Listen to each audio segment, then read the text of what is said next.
ओम नमो भगवते वासुदेवाय नमः। हरे कृष्णा। आप सभी के दिन शुभ हो। आज हिंदू पंचांग के अनुसार 17 फरवरी 2026 दिन मंगलवार है।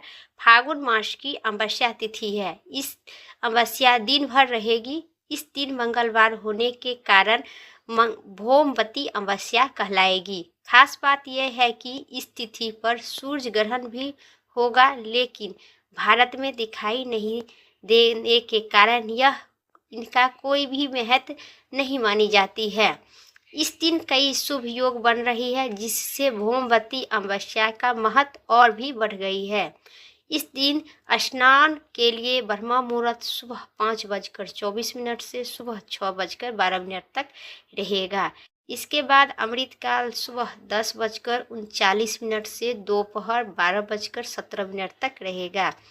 इस दिन अभिजीत मुहूर्त दोपहर 12:18 से 1:03 तक रहेगा।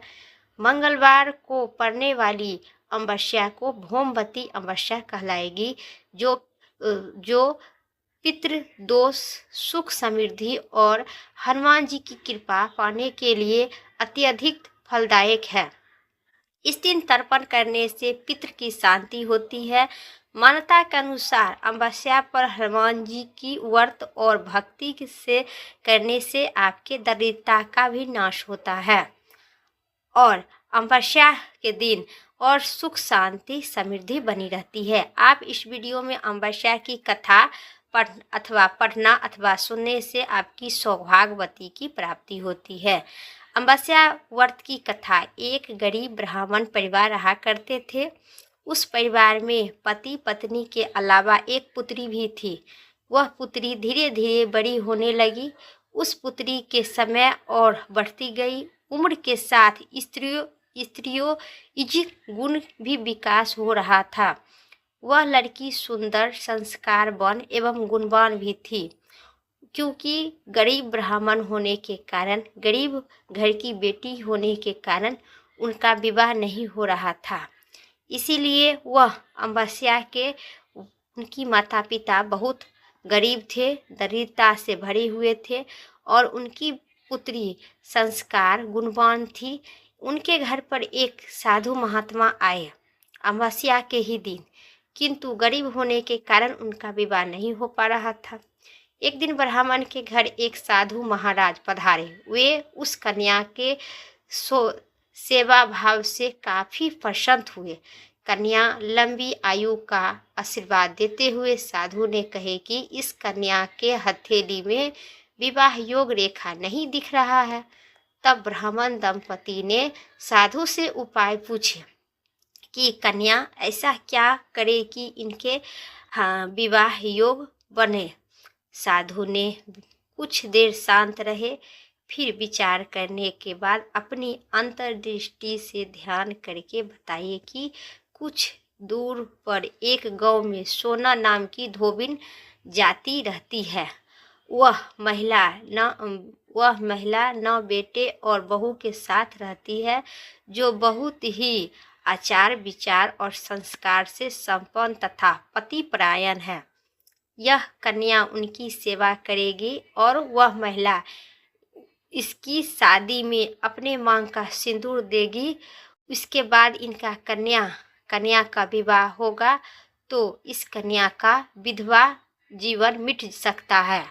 साधु के बात सुनकर ब्राह्मणी ने अपनी बेटी से धोबिन की सेवा करने की बात कही। अगले दिन कन्या प्रातः काल ही उठकर सोना धोबिन के घर गई और छुप छुपाकर साफ सफाई करना शुरू कर दी। अन्य सारे काम करके अपने घर फिर वापस आ जाती थी।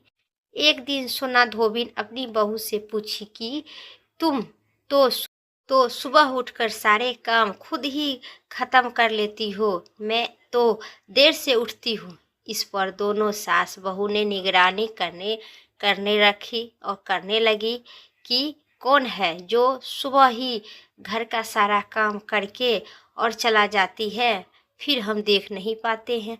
ऐसा कौन दानव, मनुष्य और भगवान है जो मेरे घर के सास बहू सोते ही रहते हैं और मेरे घर के सारा काम खत्म करके हम लोग देख नहीं पाते हैं।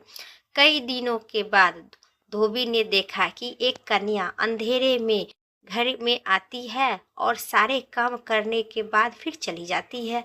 जब वह जाने लगी तो सोना धोबिन इसके पैर पर गिर गई और गिर कर पकड़ ली। अब पूछने लगी कि आप कौन हैं और इस तरह छुपकर मेरे घर में नौकर के काम क्यों करते हैं। तब कन्या ने साधु द्वारा कही गई बात सब बता दी।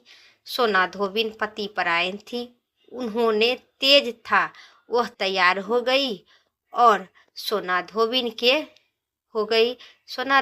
के पति थोड़ा अवस्था में थे। उन्होंने अपनी बहू से अपने लौट आने तक घर पर ही रहने की कहा। सोना धोबिन ने जैसे ही अपने मांग का सिंदूर उस कन्या की मांग में लगाई, उनकी पति का मृत्यु हो गया। उसके बाद इस बात का पता चला, वह घर से निहार जल ही चल ली। वहाँ सोचकर कि रास्ते में कहीं पीपल का पेड़ मिलेगा तो उसके भवरी देकर और उनकी परिक्रमा करके ही जल अन्न ग्रहण करूँगी। उस दिन अमावस्या थी। ब्राह्मण के घर मिले पुए पकवान की जगह उनके ईंटे के टुकड़े से 108 बार भवरी देकर 108 बार पीपल के परिक्रमा की और उन्होंने बाद में जल ग्रहण की। ऐसा करते ही उनका पति मुर्दा शरीर से आपस आ गए और जीवित हो गए। सोमा धोबिन का पति आपस जीवित होकर उठ गए और विष्णु भगवान के नाम जपने लगा, ओम नमः शिवाय जपने लगा। इसी प्रकार सोना धोबिन फिर से अखंड सौभाग्यवती की प्राप्ति हुई और ब्राह्मणी का कन्या जो थी उनका भी विवाह सुखी संपन्न धूमधाम से हो गया। इसी प्रकार के अमावस्या व्रत की कथा थी। जो इस अमावस्या व्रत की कथा पढ़ते हैं अथवा सुनते हैं उसी प्रकार की अखंड सौभाग्यवती की प्राप्ति होती है। प्रेम से कहिए सोना धोबिन की जय, भगवान श्री रामचंद्र की जय। मेरा कथा उम्मीद करते हैं आप लोगों को पसंद आई तो सब्सक्राइब करके और कमेंट बॉक्स में विष्णु भगवान की जय और हर हर महादेव लिखना ना भूलें।